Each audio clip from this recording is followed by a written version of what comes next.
This episode is brought to you by Pitbull and his inspirational quote, "Mommy got an ass like a donkey with a monkey look like King Kong." Welcome to the Stephan Dyer podcast, my people.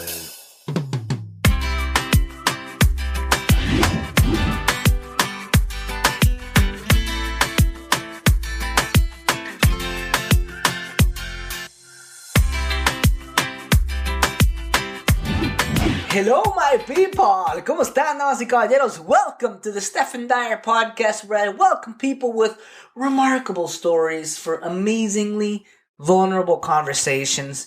This podcast episode with Angel Yao was living proof that you can escape competition through authenticity. I love how Angel, you can hear her speak and you will see that she is being authentically herself.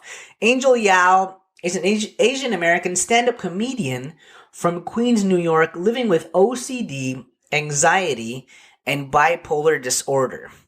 She's also an outstanding storyteller, actor, and filmmaker. She started her comedy career unintentionally in high school when she ran for school council. From then on, she knew how to laugh at herself.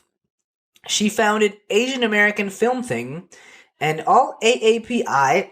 For those people who don't know what AAPI stands for, it means Asian Americans and Pacific Islanders film show where filmmakers are encouraged to show work in progress. And she also founded Shoes Off, Mouth Off, and all AAPI storytelling show. She's also proudly in the musical comedy group AzN PoP.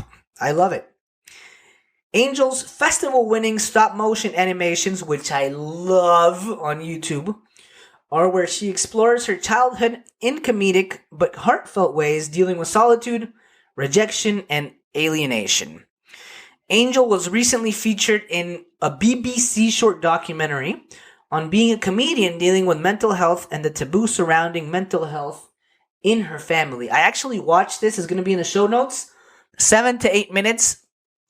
But it felt like I knew her for a lifetime.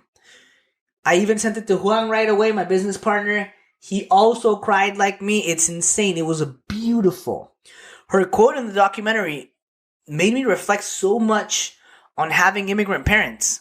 And the quote goes like this: "My parents believe that you can train yourself to be better, do better, and feel better.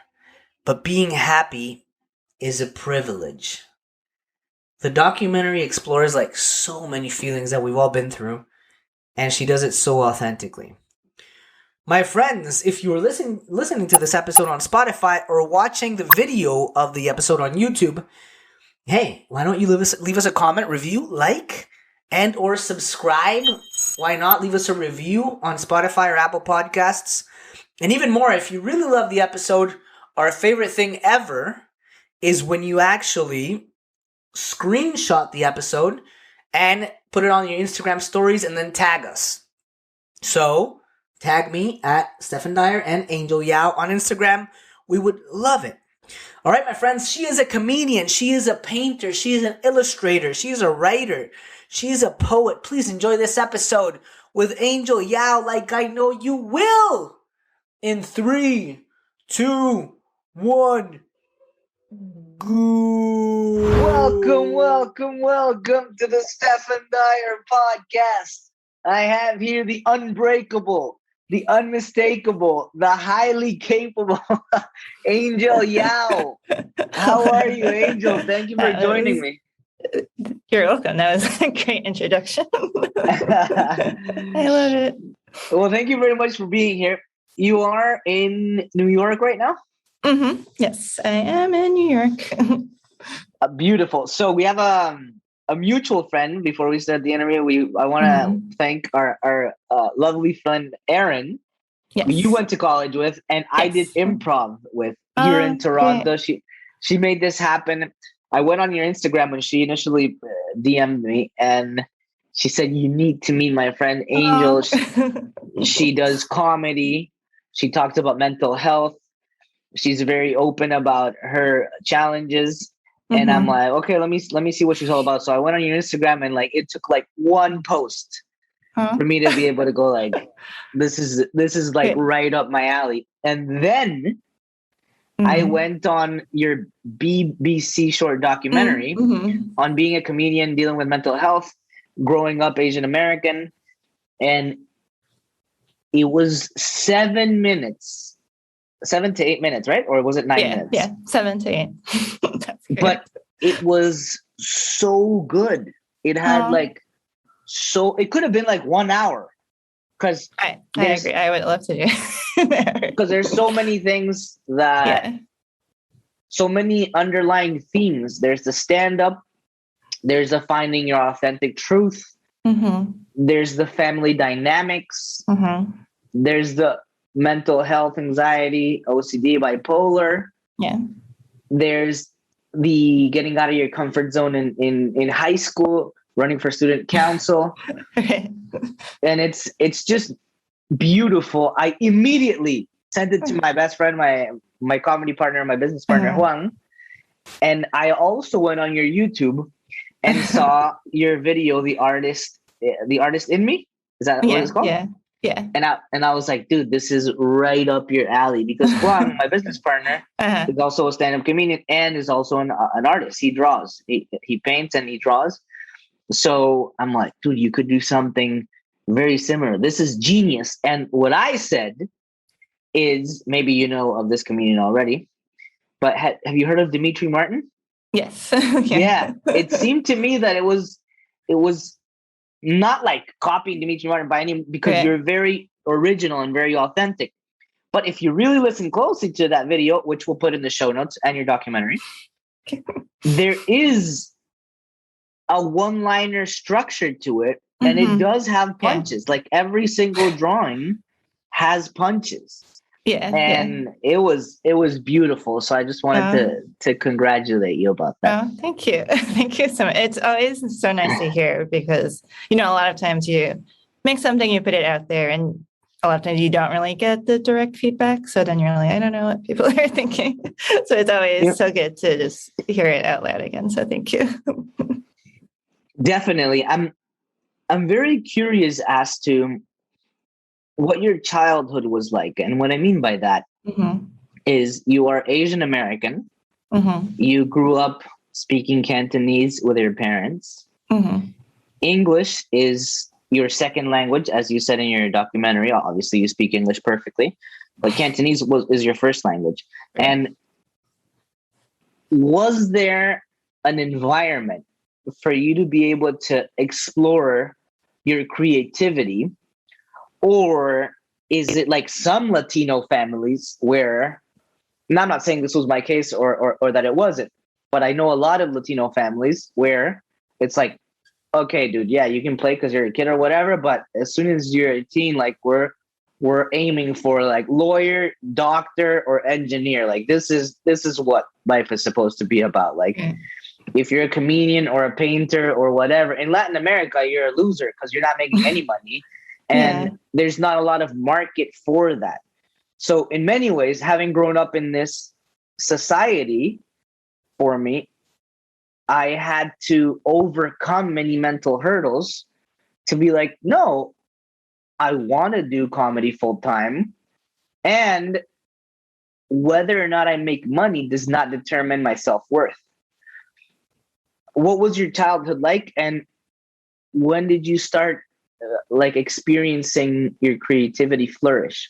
I feel like my childhood was pretty lonely. I think because I was the only child for about 7 years, and my parents immigrated to New York from China. Like, I think my mom lived in London for a little bit, but they were like not, in US or New York at all. And then when they came here, they were kind of by themselves. They didn't come with family, and they didn't have friends there. So like we were kind of secluded together in a way. And then the language thing didn't help, because then I couldn't connect with people through English yet. And I think, and I don't know, this is always the question, I guess. I don't know if it's because that made that situation that made me more like shy and quiet and like anxious, or if I'm naturally just shy and quiet and anxious, and that didn't help my situation with the English and being like not really connecting with other kids. So, what activities did you enjoy as a kid? Was it reading? Was it sports? Was it writing? Obviously, you're a great drawer and artist. Did that come as a kid, or did you start to experiment with that once you were in your 20s? I think I was always creative. I definitely loved like art class, like drawing or making whatever it is with my hands. I danced a lot. I think, and I talk about this in my comedy too, because I have a lot of childhood videotapes, like home videos that my dad would do. And, like I would say like before I went to school, like year 1 and 4, I was just very like dancing. I was singing. I was like performing to like a camera to my dad. Like that was it. And then, just the moment I got into school with other people around, I definitely like closed up. I wasn't as like free. I was definitely more like, what are people going to think about me?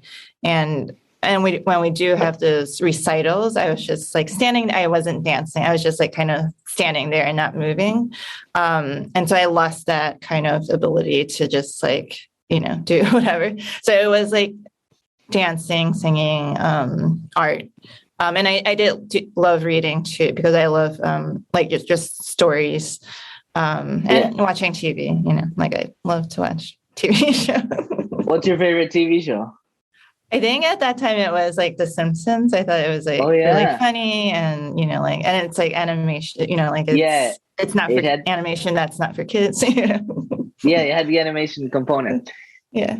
I'm really interested, as you started to grow up in your teens, was there a specific moment where you were like, I want to pursue this, or I want to do more art, I want to do more creativity and see where it takes me?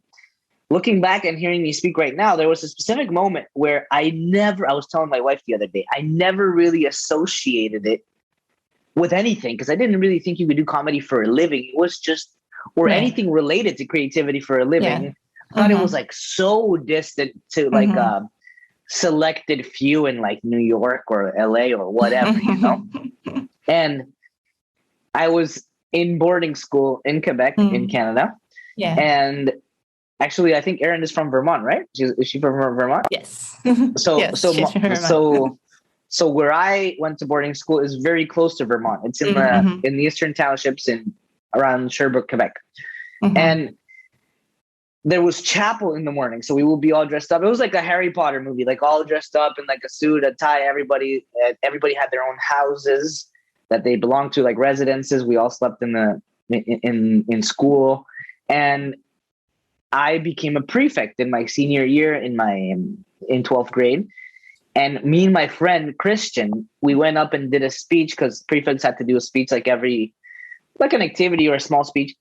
And for some particular reason, I decided to imitate or do like a parody of what happened in chapel the entire year. So I decided to imitate other teachers and other people and things that would happen on a daily basis in chapel in the morning before we went to classes. And the whole school, or at least it felt like it, the whole school, it was like 200 people or whatever. They were laughing like really hard. People would stop me in the hallways like, that was incredible. And that moment, I was in many, like one side of me was like, okay, well, that was really cool. But the other side of me was like, I feel home.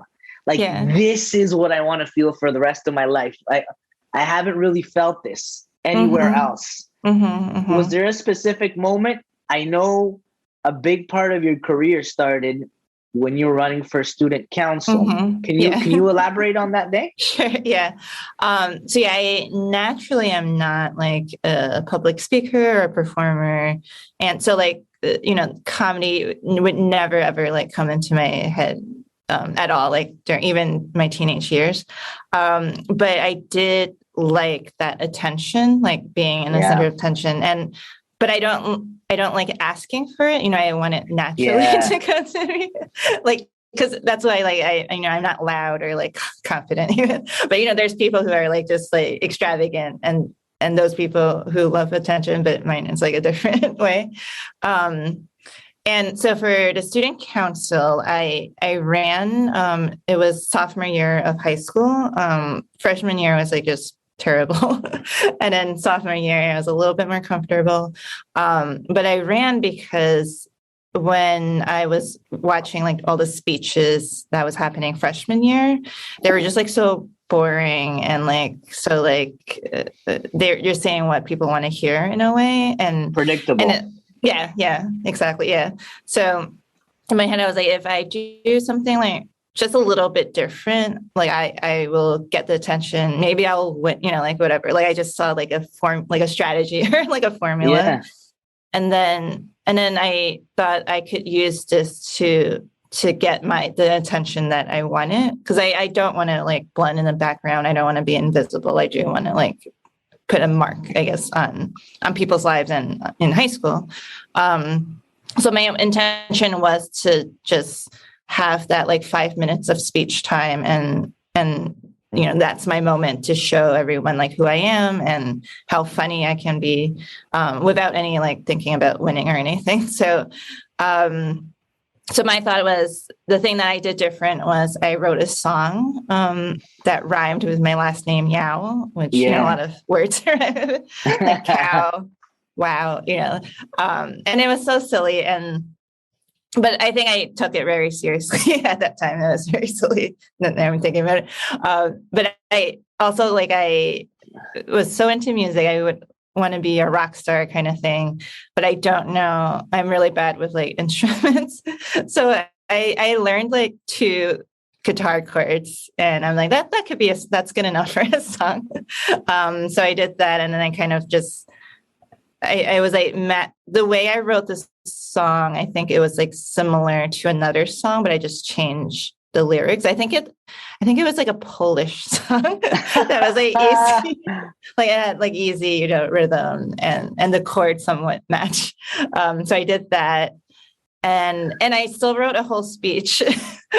I wrote a whole thing where the other thing that bothered me was everyone was just like reading from a piece of paper. Yeah. So I was like, if someone could just like talk to the audience and, memorize it like that would also capture, the win. So I wrote like, so I wrote a thing where I'm like, I don't want to read off a piece of paper. And then I crumpled and ripped up the piece of paper, and to be like, I'm going to speak from my heart. But I also had like kind of a memory problem. I'm not really good with memorizing things. So that was my intention of really wanting to like memorize my speech and then do my song. But I was like, can't memorize and I know like once I get nervous, it's just going to be blank, and then that would just, defeat the purpose. So I wrote my whole speech on an index card. So I'm saying, hey, I'm not going to read from a piece of paper, and I rip it up. But then I'm like looking at my index cards. And then in my head, I was like, maybe no one will see that I'm looking. Yeah. Which now, like when I reenact this, it's like the joke, like the funny joke. But in my head, of course, in high school, I'm like, I was still nervous, and I'm still like imagining people are looking at me like I'm just like reciting my speech. Did you win? So I did win, but there's a caveat to it. It's a very low position out of all the student government, and I purposely did that because I was like a bigger chance of winning. And the position was for 2 people, and 3 people ran for it. So I won the 2 spot, but I'm pretty sure Martha was more popular. I think like if it was for 1 spot, I think she would probably win. Okay. Nice. And then but yeah, so that was definitely the same as you, where after I did that, like a lot of people came up to me and was just like, they didn't really compliment me. And it wasn't like a funny thing. It was sort of like my intention was just being like creative, I guess. But everyone was just like, you have so much courage, which I think is an insult maybe too. They're like, wow, I can't believe you did that. in the video, you could hear a lot of laughter in the video as you're doing. So that was my reenactment of it, which I do. There's a show called Mortified. Okay, I get it. And they do they reenact like childhood kind of things, and so and that is very cathartic doing that again with like an adult audience with different intentions. That's brilliant. So can you elaborate on that? There's this show called Mortified. Yes, there's a show called Mortified, and they in New York.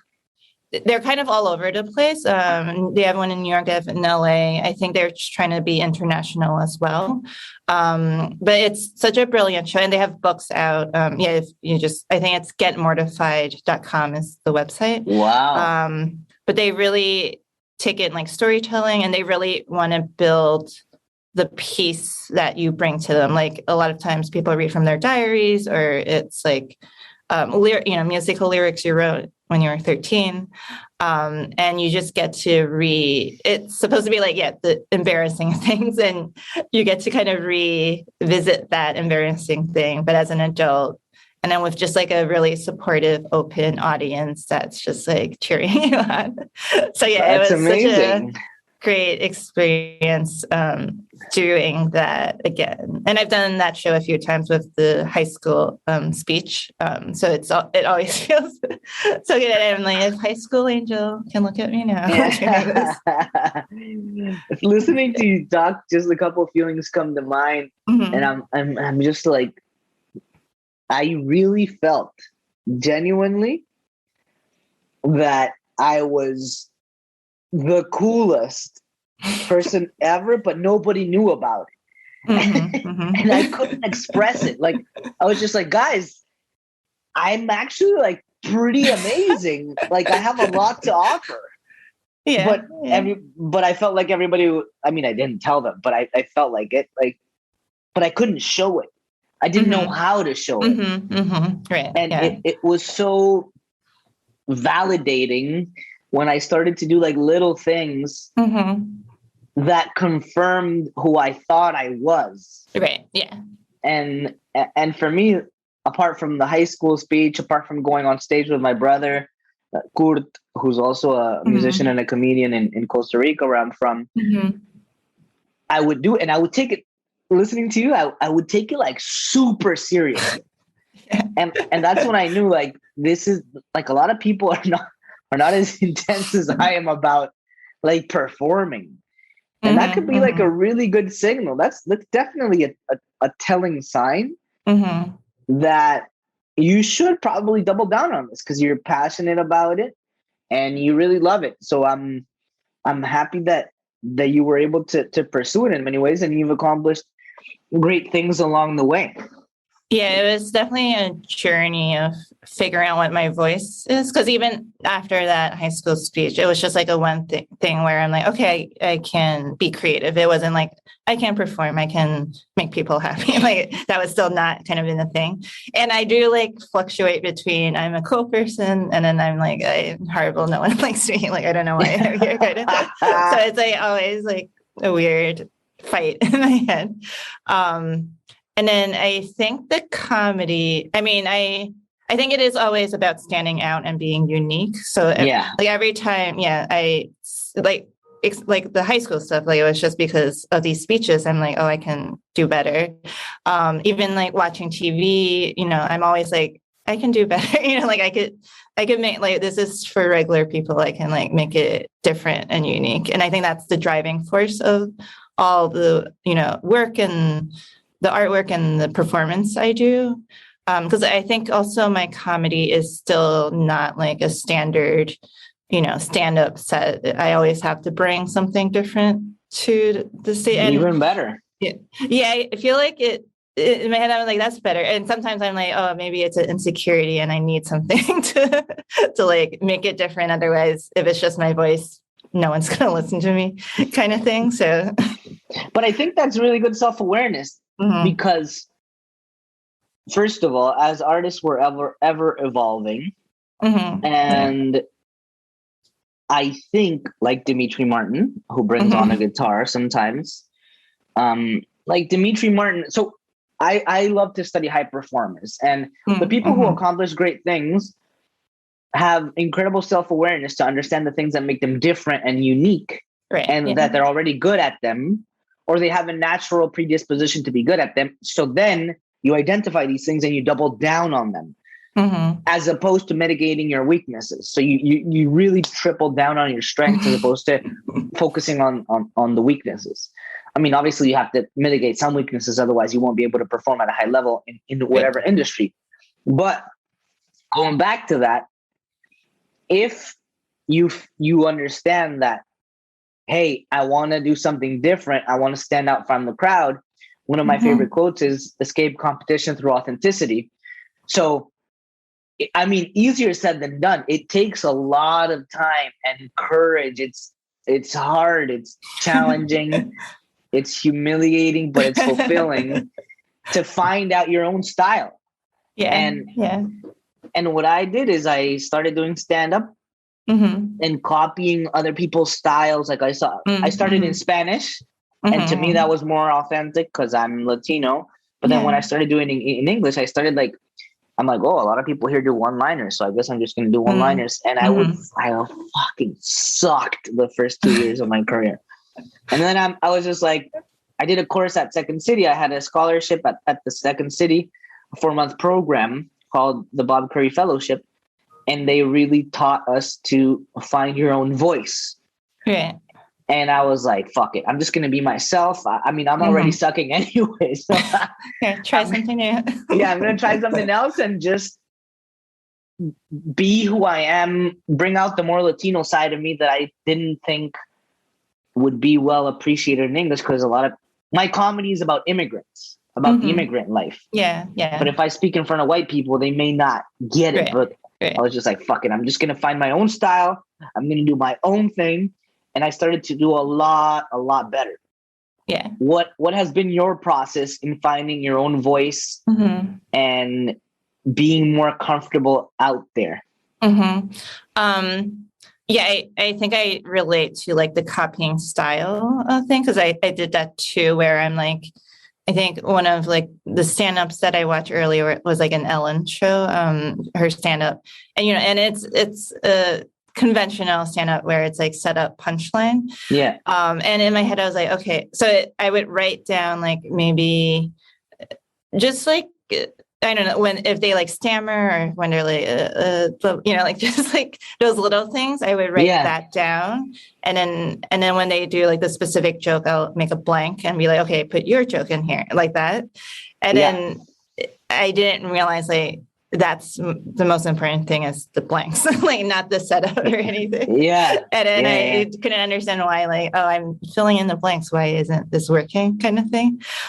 So that was definitely kind of the first when I wanted to venture more into kind of like a stand-up thing.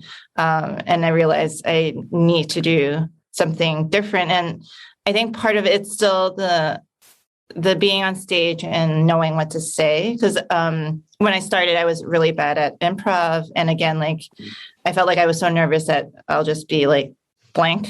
And then so I had to find a way to like write down my jokes and then kind of like be able to do it even if I can't remember it. Yeah, definitely. So I did my first like sets was reading from my diary. So I would write my jokes there and then kind of reframe it into like a Dear Diary thing. So then there's an excuse for me to like read out of something, but it's actually for me because I can't memorize it. So I think that helps. Maybe like it wasn't intentional, but that was the thing that made me different because I have like some sort of prop or something that's not just like set up punchline. I have like I don't know, like a thing that I'm doing. Like I'm reading from my diary, like that's the thing. And I think that's how I kept finding the different ways I'm performing. Because then there's, I think the next set was, I didn't even have to speak at all. I just recorded myself because I knew, like, I think what you're saying, like the self-awareness. Yeah. And just like making fun of yourself. I think that's important. So I would record like my inner monologue. And then at that time I was like burning it into a CD and making sure like the venue has a CD player and just, and then it'll just be my thoughts out loud for the audience to hear. And that was like the thing. And then I just stand there and I'm like, I don't even have to speak. I love that. Yeah. I fucking love it. I think it's me like scheme. It feels like I'm scheming. Like what's the way I could do like less work or be less, like find a way to just be like not holding a mic until I can joke. Well, at the end of the day, you're still putting yourself out there. You're still doing the work. And if you were to map it out long term, you have person A who does traditional stand-up, which is nothing wrong. I mean, stand-up is incredible. Yeah, I can't. But then you have person B who is going to do something different. Right. And by virtue of being different, it's unpredictable. And therefore, do you want to go watch person A? It's just stand-up. You want to go watch person B? We don't really know what it's going to be, but it's always like a surprise. So you could be productizing yourself and escaping competition through authenticity by being different. Right. Now, the thing that really attracted me to your profile and who you are when Aaron suggested you was the fact that you've been very open about having or living with OCD, anxiety, and bipolar disorder. And you talk about it. And the most important thing in my books, at least, is that not only are you being authentic and raw and truth, which is all about, which is stand-up, truth and pain, right. tragedy plus time. But in my books, the most important part is that you're giving a voice to those who have lost it. And you're kind of normalizing. I'm not sure if normalizing is the right word, but you're taking away the stigma from these conditions that millions of people have. Right. Yeah.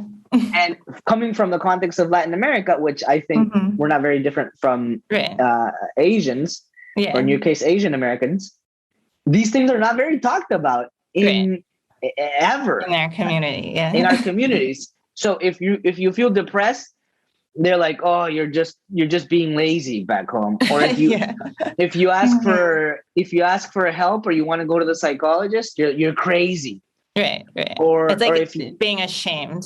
I guess. there's a lot of shame. I was talking to my mom about this, the difference between shame and guilt. Guilt is associated and linked to the behavior, but shame is associated and linked to the being. So that's why it's so horrible to feel shame. Right. So when we say I live with this, it's not like I am. You can actually do something about it. And I feel that you've been very vocal about it and done a lot for your community. Because I don't think a lot of people in Latin America or in Asian Americans or Asia, they speak about it a lot, but a lot of people are living with these conditions because guess what? We're all human. Yeah. What has been your experience? Have you talked about it with your family yet? Because I know on the BBC documentary, it was pending to be continued. And what feedback have you had from people and your community? I think it is I feel like it's so not recent. It's been a while that I've been talking about it, but it does still feel like recent in my comedy career. Because I think towards the beginning and the middle, it is just like, oh, how am I going to make people laugh? How am I going to be different? I'm just going to be silly, wacky, whatever. And then maybe like the last 10 or 5 to 10 years, I don't know. I can't do it.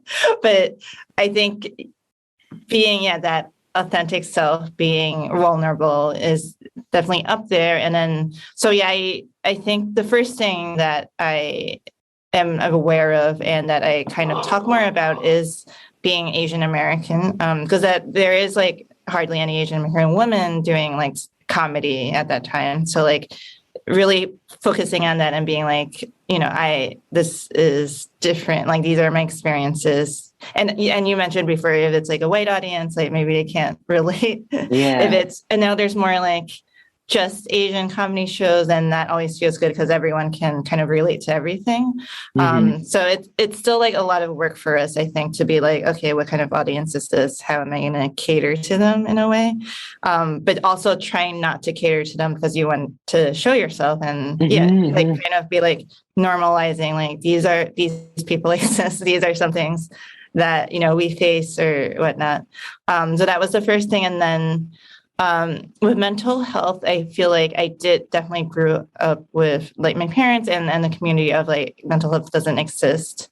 It's something that you have to work on yourself. You're like mind over matter kind of thing. Like you can make yourself happy if you just think about happy thought, whatever it is. It's like a lot of work. And then I think being in the comedy community really helps because I think a lot of my friends, and we're all like comedians, like they talk about going to therapy and like about that a lot. And I think that really did influence me in also kind of like seeking help.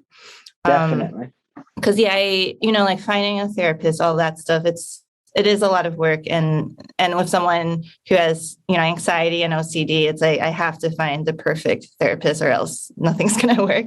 And that delayed everything. And also money, it's not like, there's no insurance, US insurance is crap. So it's like, there's no insurance for mental, like you have to pay out of your pocket usuly. So that's like another added thing. And then I think I just kind of, I was just like, I need help. I'm just going to do it. And then once I found my therapist, that really connected me with the mental health journey. And then getting like an actual diagnosis also kind of made it more like real. And then I think, I feel like just talking about mental health, even if it's not within the Asian community or an immigrant community, just in general, I think people are like scared of it or ashamed of it. And then that's where like the disconnect happens. And especially for us being like vulnerable, we are already kind of talking about our anxieties when we do comedy, but now we're kind of labeling it like, oh, this is something like people usually face. It's not just like me using it as like a list of jokes. Like this is my insecurities and how I do life, on a daily. It is therapeutic in many ways. And I have a comedy school here in Toronto. In fact, I started when I was working at the bank. I started to do improv with Aaron and Isaac. We had like a little improv group called Improbables, and Aaron speaks Spanish. She's incredible. Oh my god! I'm like, how was Aaron there? It was in Spanish, but she speaks perfect Spanish. She's incredible. So, through that, I also noticed that I was in the worst parts of my career at the bank. I later quit a couple of years after, but I would never miss the improv thing on Friday nights. I would never miss our improv meetups, and if I did, I felt horrible. That's another signal for our listeners. If there's something that you never miss and you feel like a big need, and you have high accountability and high integrity towards these things, that's a huge sign that you should double down on that because you're really passionate about it. So we did the improv. Then we did with Isaac and Juan. We started doing comedy shows in Spanish, and then people started asking us, how can we learn what you guys are doing, which is overcome the fear of public speaking and connecting with people through humor. Yeah. And we started teaching, and hundreds of students have gone through our 7-week workshops. And it has, just by saying what's keeping them up at night, what they're about their mental health, it is therapeutic. It may not go away, obviously, because you need professional help potentially, but it does feel really good in the process. The other side that I want to ask you is, are there specific things that are triggers to you? And what I mean by that is, for me, social media, I feel horrible sometimes if I'm too much on Instagram, if I'm comparing myself to other people. Another trigger is not exercising because I go running. Another trigger is having like a pending conversation, or not eating well, not sleeping well. And I think this is important to people, because if you don't have the self-awareness as to who you are and what these triggers are, you may shoot yourself in the foot every day, and you may never be able to really improve. Have you identified any things that you could share? Yeah, I think one of my big things that I feel like it's so hard to work on is kind of like having a clean house, and like being, and I associate that with being an adult because, like I think I am messy, but I'm also, like, with the OCD, I need to be organized. So just imagine like an OCD person living in a messy house. Like, that's always kind of my like battle. And I think the big thing is fighting my inner voice with my parents' voice. And that is something recently I'm learning. And it's still kind of hard work where, when you feel guilt, or when you feel like, oh, I should be doing something, I should be folding my clothes and putting it neatly in the thing. But right now it's just like a pile next to my bed. And, I feel that guilt. And then I'm learning like, oh, maybe that's my parents' voice of, they're always like disciplining me when I was little, of like, you have to clean up after yourself. That's the right way to do it. So there's always like a right and wrong way, which, shouldn't exist. And then really kind of trying to be like, okay, what do I want? What's my voice? Do I want this to be clean, or is it just my parents telling me to be clean? And sometimes I don't know. I'm like, I think I want it. Like, I feel like I'm comfortable if it's clean, but I'm not doing it. So it's like, it's just confusing. But that is one of like a big trigger, because I want to give myself the voice, and I want to tell myself like, it's okay if you don't get this done, or it's okay if you're doing something wrong, but also kind of knowing what I want, so it's been, definitely. I battle with that too sometimes, especially when I was going to quit my job. I mean, I wanted to quit my job, but I didn't want to disappoint my parents. I also grew up with an identity that I was always really good in school. I was always really good in sports. I was always like the golden child of the family, like the golden boy of the family. And I didn't want to shatter my identity and the expectations, because I want to make my parents proud. I love my parents. I love my brothers. And sometimes I've resented them or blamed them for many things, but at the end of the day, they were doing as best as they could with what they had in the circumstances that they experienced. So I battled with that. And even to this day, I still battle with the different identities that I've had over time. For example, in high school, I used to be like, my identity was the soccer player. I really felt like my coolness was derived from being a good athlete. And then when I got to university, first of all, I had like a hernia operation, so I couldn't play my first year. Then in the second or third year, I tore my ligament, so I couldn't play soccer for 5 years, which was the thing that I loved the most in my life. And then I'm like, well, if I'm not the cool Latino soccer guy, who am I? And then I started being like the banker. I was the banker. I was like a hot shot downtown in a suit and tie, living large in a condo, partying. So then I had like that guy, like the party banker, you know. And then when I quit my job, I was like, oh my God, who am I? Because I don't make that money anymore. I don't dress up in a suit and tie. So who am I? And then I started being the comedian. So I tripled down because I didn't want to go back to the bank. Because I mean, so I was the comedian. And then when the pandemic hit and I couldn't perform, I was like, oh my God, who am I? Because I'm not posting funny stuff anymore. Yeah. And then I was like, you know what? Like, I'm, like LeBron says, more than an athlete, you know? Like, I'm more than a comedian. I'm also a dad. I'm also a husband. I'm also I love vulnerability. I'm also an athlete. I run. I'm also a storyteller. I also do these things. And then I have this fear, this underlying fear that, oh my God, if I'm all these things and I'm not any of them, and I'm not going to get invited to comedy festivals, or people are not going to think that I'm a comedian anymore. Maybe I'm going to get unfollowed. Do you battle with different identities?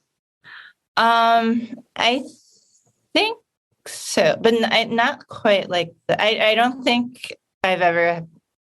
I feel like I'm not confident enough to be like I'm this and that. So that's why I'm never like, oh, I'm the sports person or I'm the art person. I'm always like insecure about everything. So even you know, like even though like I'm a comedian, I'm still like, am I Yeah. So I treat that, I guess, differently than you do, where my identity is just like in my head, it's just like, and you know, I do know, like I do a lot of things, and I do have that insecurity of like, oh, should I be focused on one thing? What if I'm just like barely good on everything, but I should be really good at one thing, which I don't think we need to do. But it is a lot of that. Yeah. Cause there's so many different types of comedy. Like, you know, I love improv and stand. So that's like, even within that, it's like, oh, am I a stand-up? Am I an improv? Am I like a sketch person? And I love doing all of it. So I want to, but a lot of times people do just identify with that one, like, department of comedy. And then because I do storytelling, you know, like I do really do it, but then I'm like, oh no, like people must think I'm just trying to perform any way I can. You know? So what are your favorite topics to talk about in your art, in your animations, and in your stand-up and storytelling? What really comes to heart?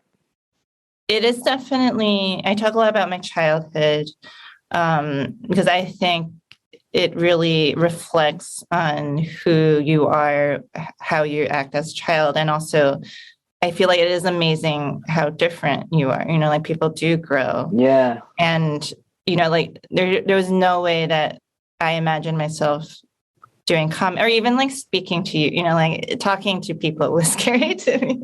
Like making friends, you know, I couldn't make friends when I was little. I was like, no one likes, you know. So just like seeing how much growth that was and what contributed to that is always very interesting to me. And just talking about vulnerabilities, because I am always in my head and I have all these anxious thoughts, like just kind of talking it out loud. You know, it's like helps and it's good. And everything is just for me, not for the audience. So is there a particular book apart from therapy that you mentioned? Is there a particular book or course that has helped you navigate the day-to-day, the voice in your head, and your anxiety? I don't know. Well, one thing that the documentary missed was part of my diagnosis is that I can't really read, which I think it was like and this is like very shameful and guilt, but I think I have a lower reading level than average. Okay. So because I always thought I had like ADD or something, like focus issues. I think it's just a combination of that. And so like it's hard for me to read a book from beginning to end. So there's like kind of no books that I can recommend. Well, there's audio. You can do audiobooks. Yeah, I should really get into audiobooks. But I feel like it's just like friends and talking to people that really helped me. Like Aaron is, like one of my best friends, and I think we share a lot of anxieties. We have like a living like Google Doc where we put in like all the awkward moments we have. Maybe we'll make it into a book, but every time there's like a little awkward moment, we'll like write down our shared Google Doc. So just having like someone to listen to and yeah, I think it's like the validation, because a lot of times it's like, oh, am I overthinking this? Am I, like, is this, and then you feel bad about it. But if someone's there to help you make that decision, or being like, you're okay, like, like kind of help you step by step, that's always just helpful. So yeah, it's just like connection with people and friends. I love it. I think that could make it into a book, like 1,000 awkward moments. just Aaron Angel. By Aaron and Angel. That'd be pretty good. I think I'd buy it. Okay. Even if it was just an ebook, you could just make it into an ebook, into a PDF, and see what people's feedback is. That's true. Yeah. I'll let Aaron know. How many observations are in this Google Doc already? We were ambitious. Like I forgot about it until we just talked about it. So I don't remember how many, but we definitely have at least a page of things. But yeah, it's always like instead of a handshake, I hug that person. Yeah. A lot of like bathroom things. I think that's mostly me. I was like, oh, there's no toilet paper. I had to this is a recent one, and maybe I'll put it on the doc, but there was no toilet paper in this stall, and it was a crowded bathroom. I used my mask to wipe myself. But it was like a disposable mask. It wasn't like a nice one. I love it. Those are some of the things. That's amazing. Yeah.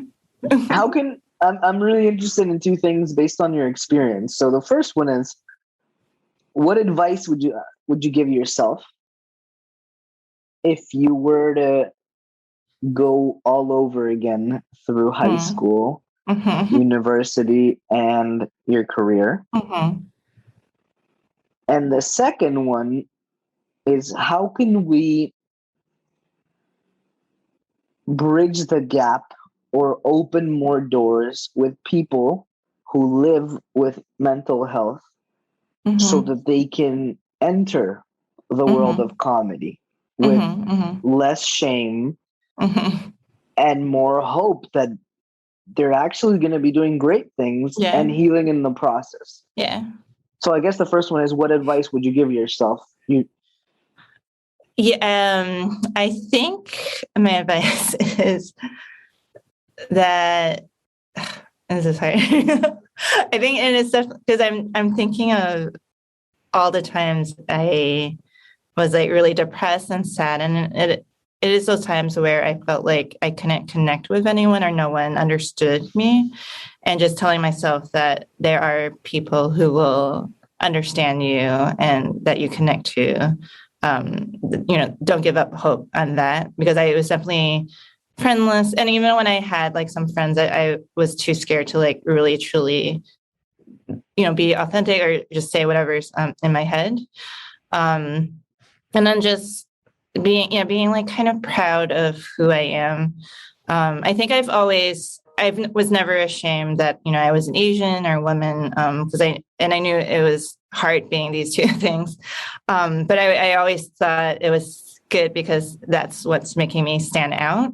Yeah. But I think just like embracing that even more, because a lot of time, like even in college, when I started doing more comedy, it was like a group of white men, white straight men. And not like just being able, I have to be one of the guys, like and being like, I'm gonna make these guys like me, like doing that instead of like embracing like I should have like worked more with the Asian American group in the campus or more with women, like that, like embracing those two identities and like lifting them up rather than like trying to be like fitting into that, the thing that seemed that you needed to kind of live up to, or you needed to impress. Like you didn't need to impress those guys, you could impress like, and then, just like talking more about that experience of like being in, child of an immigrant or like your parents and just like telling that story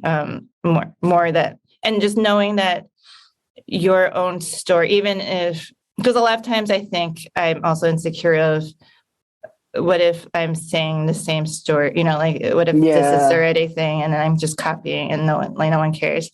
But then it's like, no, there's so many, again, I'm going to harp on like the white straight white guy. I was like, they have so many stories out there and it's all the same, but they're still like out there. And so like, even if there's an Asian American woman comic from Queens who has anxiety telling her story, I shouldn't be afraid to tell mine as well. Like there's room for two of us. Like it's not just like one, that's the one Asian comic, and then that's it. Mm-hmm. We're not going to do anymore. So yeah, just, I feel like I combined the two questions, but I think it's being, just knowing that there's hope, I think is helpful for me to know as a child. Yeah. I love what you said. There's a podcast called, the Armchair Expert with Dax Shepard and Monica Padman, and Dax is the husband of Kristen Bell. But Kristen and Monica, they created a sub podcast within the same podcast called We Are Supported By, and they host 10 Incredible Women.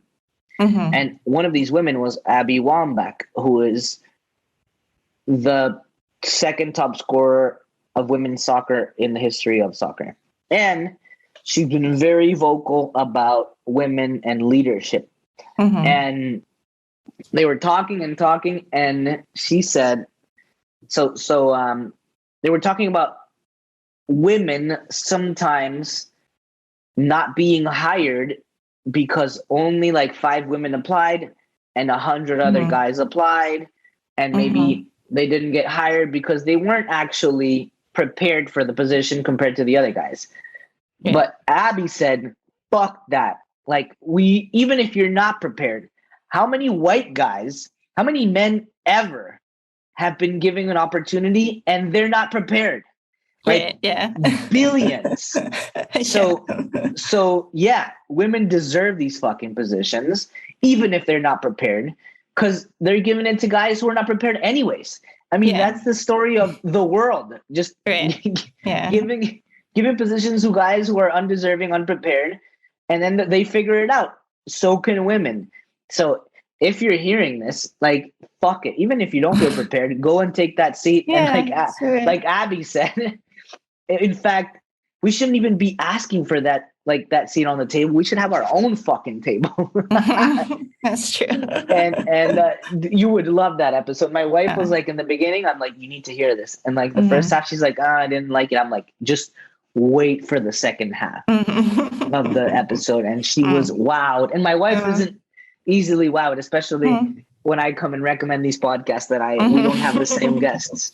I see. So yeah, 100%. There can be 2 Asian comedians talk. In fact, even better if there's 2 Asian comedians talking about mental health. That's incredible. Yeah, that's unbelievable. Okay, we're going on to the rapid fire question part of the interview, which is the last part, and then you get the final question that all of the guests get. I mean, let's call the champagne question. Okay. So rapid fire, you don't have to answer rapidly, but it's the rapid fire question. To make it entertaining. What have you done in the past 3 months that makes you feel proud? I made rapid fire. I made a tiny chair with toothpicks. Oh, that's amazing. I'm just saying, this is the first thought I can. I'm sure I did a lot of more impressive things. What's your most used emoji? The grimace, like that grimace face. What is the most worthwhile investment under $100 that you've ever made?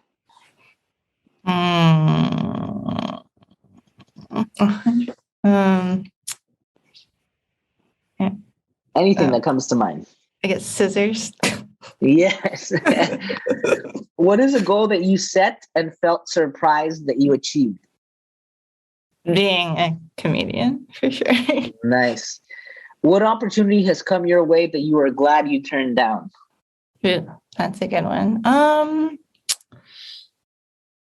I think recently just like turning down comedy gigs that don't pay you, because I feel like I say yes to everything, and this is one thing that I have to like kind of be a standard. And I think all shows should do that. Like they should pay comedians. So yeah, whenever someone asks me to do a show, I have to kind of be honest and just be like, are you going to pay me? Is it worth my time? Because now I'm established enough that I don't need to do open mics and whatever. Like I don't need to. 100%. Yeah. So if you could invite 3 people for dinner, dead or alive, so from the past, celebrities, athletes, comics, people, philosophers, if you can invite 3 people for dinner, dead or alive, who would they be and why? I would invite Aaron. Yes. I would invite you. And yes. I would invite Alexander Graham Bell. What has been one of your happiest moments? I think it's always like after a show, after a good show, I've done bad shows. And then people just not even saying that I'm funny, but saying like that touched me or that inspired me to for them to do shows or just to like be more open. I think those are always like my happiest moments. I love it. If you could start a charitable organization, what would be the cause and what would you name it? I'm going to say a cause for Asian American women voices to be more out there. So like helping them write their stories, maybe like helping them with my stop motion. I don't know. I'm just thinking out loud. Yeah. And then I would call it Angels.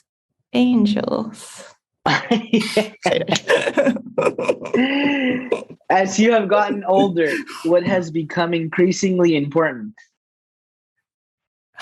I mean, the first thing I said was family, but I feel like that was such I feel like that everyone's going to say that. I don't know but if that's I really fine. mean it. I mean, if it's I'm family. just gonna say, yeah, I love it.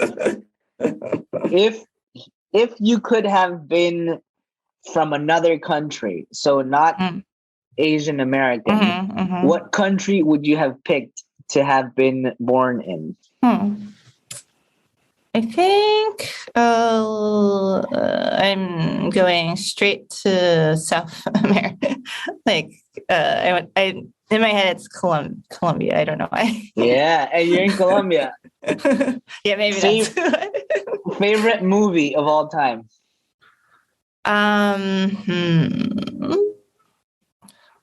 The Wedding Singer. That's probably not true, but that was still coming in my head. The Wedding Singer with Adam Sandler and Drew Barrymore. What has been one event that was tragic at the moment, but you're very glad it happened later on in your life?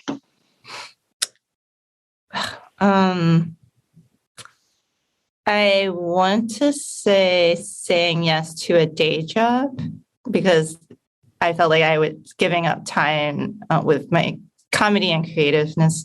Yeah. But having a day job helped me find stability and money, of course, and also like leadership skills. I think I've been, the regular jobs do help with the inner skills that you need throughout your life. So I'm glad I did the regular office, whatever job. What are 2 or 3 things that you would love to do that are still on your bucket list? Okay. Scuba diving, eating, like there's a lot of variety of lobsters. So eating each and every one of them. And that's 2 things. I'll just leave it. If you could study with any expert in the world, who would you study with and what would you study? I want to say, I don't.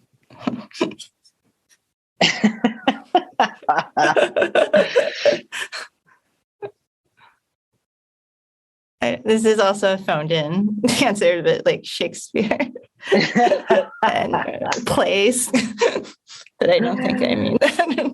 I love it. Okay, and the last one. Here we go. This is not as challenging as can be, but still pretty interesting. Mm-hmm. If you only had 6 more months to live, how would you spend them? I would finish writing my memoir, finish the stop motion that I started. I think just finishing a lot of things that would leave my legacy. Maybe clean the house for, But yeah, I think just finishing things so I have something that's left for people to remember me by, and then just connecting with probably like everyone that I love and, had a friendship with. That's how I would spend it. Love it. Well, my friends, Angel, this has been incredible. We've come to the end of it, but we still have the last question, which is a champagne question. Every guest gets this question. Yeah, so this is it. It's not going to be hard. You're gonna have something in mind for sure. Okay. It's actually kind of maybe tied to the last answer, but I hope maybe it's not. Mm-hmm. If we were to meet a year from now with a bottle of champagne, 2022, what are we celebrating in Angel Yao's life? Booking that one-liner in Law and Order. Yeah. I just want one line. Are you a big fan of Law and Order? No. But that's the show everyone is on, I love it. Well, Angel, this has been incredible. Thank you so much for being here, for who you are. I just don't change your style. Don't change it. Like, your voice is distinct. It's unique. Your style is distinct. It's unique. It's authentic.